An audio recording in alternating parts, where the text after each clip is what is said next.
عثمان بھائی، اکثر یہ بڑا پرابلم آتا ہے کہ کچھ بہنوں کو اولاد نہیں ہو رہی، بڑا عرصہ ہو گیا، 10 سال ہو گئے، 7 سال ہو گئے. مجھے لگتا ہے کہ انسان نا جلد باز بھی ہے تھوڑا. ان الانسان خلق ہلوعا اذا مسہ الشر جزوعا اذا مسہ الخیر منوعا. تو جلد بازی میں پینک ہو کے نا پھر کسی بھی حل کی طرف جاتے ہیں کہ بس مسئلہ حل ہونا چاہیے. مثال طور پہ ایک سسٹر ہے، ان کو اولاد ہی نہیں ہو رہی، اب ان کا خاوند دوسری شادی کرنے لگا جو شریعتاً جائز ہے. مطلب اس میں میرا نہیں خیال کوئی عالم دین یہ کہے گا نہیں یہ کفر کر رہا ہے، غلط کر رہا ہے، اس کو دوسری شادی نہیں کرنی چاہیے. یہ ایک الگ بات ہے، وہ جسٹس کرے، جو اللہ کا حکم ہے کہ پھر دونوں میں جسٹس بھی کرنا.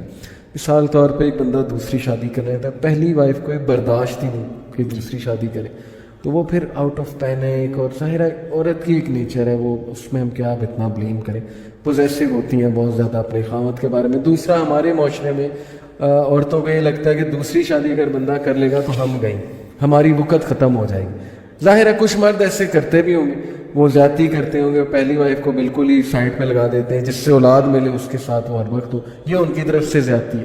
تو ایک تو میرے خیال پینک ہونے کی وجہ سے وہ پھر ایسے لوگوں کے پاس بھی جاتی ہیں، عثمان بھی اللہ معاف کرے، جو ان کا آپ نے تو کہا نا غلط سائڈ پہ لگاتے ہیں. اس سے بھی ایک بری بات ہے جو انہیں اس غلط سائڈ پہ لگاتے ہیں کہ میں آپ سے ذکر نہیں کر سکتا. وہ کہتے ہیں جی کہ آپ کو اولاد ہو جائے گی، لیکن اس کے لیے پھر آپ کو یہ عمل کرنا پڑے گا. وہ پھر آپ سمجھ رہے ہیں میرا اشارہ کس طرف ہے. اس حد تک بھی لوگ بیٹھے ہوئے مارکیٹ میں، جو ہماری سسٹرز کو بیچاری وہ گئی ہے پریشانی میں، وہ آگے سے اس طرح مس یوز کرنے کے لیے بھی بیٹھے ہوئے. کتنے یعنی افسوس کی بات ہے. تو وہی آپ کی والی بات ہے کہ صبر آزمائش ہے بھائی، صبر، اذکار، اللہ سے دعا، اللہ پہ توکل کرو. جتنا آپ اللہ پہ توکل کرو گے میں سمجھتا ہوں کہ اللہ راستے کھولے گا. وَمَن يَتَّقِ اللَّهَ يَجْعَل لَّهُ مَخْرَجًا. جو اللہ کا تقوی اختیار کرتا ہے اللہ اس کے لیے راستے کھولتا ہے اور اسے وہاں سے دیتا ہے کہ وہ امیجن بھی نہیں کر سکتا. تو یہ بڑا امپورٹنٹ میں پوائنٹ آپ سے ڈسکس کر رہا تھا بندش کے حوالے سے. علی بھائی، آپ وہ دوسری شادی کے حوالے سے بات کر رہے تھے. اللہ سے دعا ہے کہ اللہ یہ پروگرام ہماری گھر والیاں نہ سنیں کیونکہ بڑا خطرناک ٹاپک ہے جس پہ بات کر رہے ہیں. صحیح. علی بھائی، اس سے عقیدے کی ایک بات بڑی مزیدار سمجھ لگتی کہ ایک بیوی جو ہے دوسری بیوی کو پسند نہیں کرتی، تو اللہ رب العزت جس نے ساری کائنات کو تخلیق کیا ہے وہ دوسرے الہ کو کیسے، حالانکہ یہ تو شریعت نے اجازت دی ہے 4 شادیوں کی. ایک خاتون آئی آفس میں میرے پاس، تو وہ سسٹر کہنے لگی میرا ہسبینڈ دوسری شادی کرنا چاہتا ہے، تو کوئی ایسا عمل بتائیں کہ وہ نہ دوسری شادی کا نام ہی نہ لے. عثمان بھائی اچھا آپ کو بہت بڑا انعام دیں گے کہتی. تو میں بڑی پریشان ہوں. اچھا میں نے کہا چلیں آپس کی بات ہے سسٹر، وہ کیوں دوسری شادی نہ کرے، کوئی وجہ بتائیں نا، کہ کوئی شرعی دلیل ہے ویسے آپ کے پاس. میں نے کہا آپس کی بات ہے. کہتی میرے اندر کمی کیا ہے، اگر تو میری ٹانگ نہیں ہے، میرے بازو نہیں ہے، میری آنکھیں کام نہیں کرتی، میں مفلوج ہوں، کیوں وہ دوسری شادی کر رہا ہے، میرے اندر کوئی کمی ہے. تو اس سسٹر سے میں نے سوال کیا کہ نبی پاک صلی اللہ علیہ وسلم کی بھی شادیاں تھیں، تو کیا باقی جو ان کی بیویاں تھیں ان میں کوئی فالٹ تھا؟ نعوذ باللہ، باقی جتنی بیویاں تھیں ان میں کوئی فالٹ نہیں تھا. جب اللہ کا حکم آ جائے تو وہاں بیسیکلی ایک اللہ رب العزت چیک کر رہے ہوتے ہیں. ایک طرف خواتین محبت کا دعویٰ کریں گے یا اللہ تیرے ساتھ بڑی محبت ہے، تیرا حکم آ جائے تو ہر چیز حاضر ہے. صحیح. وہ ایک لطیفہ یہاں یاد آیا کہ ایک خاتون جو ہے نا، وہ کہتے وہ درس دے رہی تھی، اس میں دوسری تیسری چوتھی شادی کے فضائل بیان کر رہی تھی. صحیح. کہ خواتین غلط کر رہی ہیں. ہسبینڈ اگر دوسری شادی کر لے تو بالکل اسلام اجازت دیتا ہے، خواتین کو نہیں روکنا چاہیے. صحیح. جب انہوں نے بڑی تسلی کے ساتھ یہ والی تقریر کر لی تو ایک خاتون سامنے سے کھڑی ہوئی، تو انہوں نے کہا کہ آپ کا بیان سن کے میں بہت زیادہ متاثر ہوں، میں آپ کی بہت بڑی فین ہوں، اتنی متاثر ہوئی کہ میں آپ کو بتا نہیں سکتی. تو وہ بھی بڑی خوش ہوئی. تو اس نے کہا بیسیکلی میں نے آپ کو بتانا یہ تھا کہ آپ کے شوہر کی دوسری بیوی میں ہوں. تو آپ اتنی اچھی سوچ رکھتے ہیں. تو ساتھ ہی کہتے وہ بیان کرنے والی بے ہوش ہو گئی.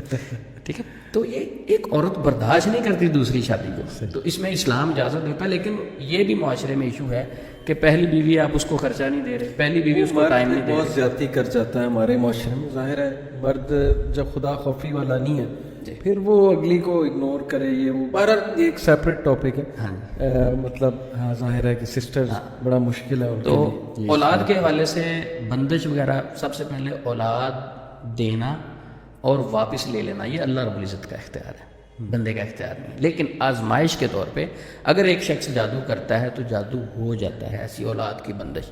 لیکن یہ نہیں ہے کہ نعوذ باللہ وہ اللہ کے حکم کے سامنے، یعنی ایک طرف اللہ اولاد دینا چاہتے ہیں وہ روکنا چاہتا ہے، نہیں، اس میں اللہ کی رضا شامل ہوتی ہے. ارادہ کونیہ، ارادہ شرعیہ اگر پڑھیں تو اس کو ڈیپتھ سے پڑھیں گے سمجھ لگتی ہے کہ کچھ ایسی چیزیں ہوتی ہیں اللہ کو ناپسند ہوتی ہیں لیکن ہو رہی ہوتی ہیں، وہ آزمائش کے لیے ہو رہی ہوتی ہیں. ٹھیک ہے. تو اولاد کی بندش بھی ہو جاتی ہے، جادو بھی ہو جاتا ہے، نظر بھی لگ جاتی ہے. میاں بیوی کئی بار جب شادی ہوتی ہے تو اس وقت ان کو نظر لگ جاتی ہے. اچھا، یہاں ایک سوال پیدا ہوتا ہے کہ پھر کیسے پتہ لگے گا کہ نظر لگی ہے، کیسے پتہ لگے گا کہ بندش یا جادو ہوا ہے؟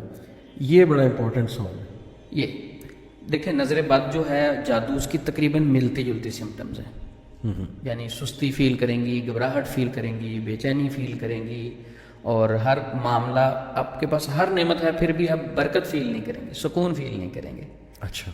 تو وہ ایسی خاتون جو سکون فیل نہیں کرتی، ہر چیز ہے، رپورٹس کلیئر ہیں اس کی، اور گھبراہٹ رہتی ہے، ہاتھ پاؤں ٹھنڈے ہونے شروع ہو جاتے ہیں. تو یہ ساری چیزیں جو ہیں، اب وہ فرق کیسے کرے گی؟ نظر بھی حسد کی وجہ سے لگتی ہے، جادو بھی حسد کی وجہ سے ہوتا ہے. صحیح. تو میرے نزدیک تو نظر بد زیادہ فاسٹ ہے جادو سے.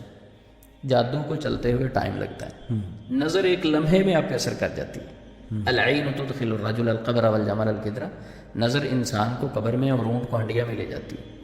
تو یہ زیادہ فاسٹ ہے. جیسے کسی نے دیکھا سوچا اور اسی وقت گر گیا. وہ جو بخار والی حدیث ہے کہ صحابی کو فوری بخار ہو گیا جو نہا رہے تھے، تو فوری نظر لگ گئی. صحیح، بالکل. تو نظر بد سے بچنے کے لیے ہمیں اسباب اختیار کرنے چاہیے. اپنی خوشیاں ڈسکس نہیں کریں.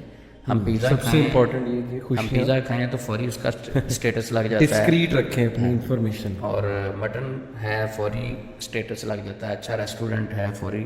اچھا جس دن دال ہے اس دن نہیں لگاتے. ٹھیک ہے. دیکھیں، ہم اپنی خوشیاں جو ہے صرف ڈسکس کرتے ہیں، پریشانیاں نہیں. تو دوسرے بندے کے ذہن میں جو آپ کا حاسد ہوتا ہے وہ تو بہت بیمار شخص ہوتا ہے، حسد کرنے والا. جی ہاں. تو جب وہ اس چیز پہ دیکھتا ہے تو وہ پریشان ہوتا ہے، وہ نیگیٹو وائبز آپ کو آ کے صحیح. ہٹ کرتی ہیں. تو اولاد کے حوالے سے بندش ہو جاتی ہے. اس کو ختم کرنے کے لیے ایک آسان سا عمل، صحیح. اگر تو جادو، اگر تو ہے جادو ہے، جن ہے، نظر بد ہے، کچھ بھی ہے، 1 مہینہ مسلسل وہ بہن جو ہے سورۃ بقرہ کی تلاوت پانی کے گلاس پہ دم کر کے خود پئیں گی. صحیح. لیکن جن دنوں نماز نہیں پڑھنی ہوتی ان دنوں جتنے دن وہ ہوں کوئی اور انہیں دم کر کے پانی پلا سکتا ہے. سورۃ بقرہ کی مسلسل 1 مہینہ مسلسل دم کر کے وہ پانی پئیں. اگر ان کے اوپر کسی بھی قسم کی بندش ہے وہ ختم ہو جائے گی سورۃ البقرہ پڑھنے سے. بالکل.